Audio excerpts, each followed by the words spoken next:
భార్య విషయంలో భర్త ప్రత్యేక శ్రద్ధ తీసుకోవాలి. రోజు చెప్పాలా, రోజు అడగాల. ఈ డైలాగ్ పనికిరాదు ఇక్కడ. రోజు అడగాల్సిందే, రోజు కనిపెట్టాల్సిందే.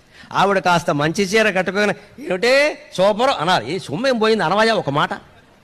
ఏమిటి అనేది వాళ్ళకి తెలియదు, ఏంటి అనకూడదు ఇక్కడ, అనాలి. అది బాధ్యత, అది బాధ్యత. సంతోషిస్తారు ఆ చిన్న విషయానికి. అలాగే భార్యకి ఏదైనా అనారోగ్యం వచ్చినది, గాయం అయిందనుకోండి, వంట చేస్తుంటేనో ఆఫీసులో ఏదైనా గాయం అయిందనుకో, వాడి ప్రవర్తన విచిత్రంగా ఉంటుందని విశ్వనాథ సత్యనారాయణ గారు చెప్తాడు. తల్లితో చెప్పుదురు మరి తనజులకు నువ్వు చెప్పుదురు, తల్లితో చెప్పుదురు మరి తనజులకు నువ్వు చెప్పుదురు. చిత్రమైనది స్త్రీ జగత్తు, చిత్రమైనది స్త్రీ జగత్తు.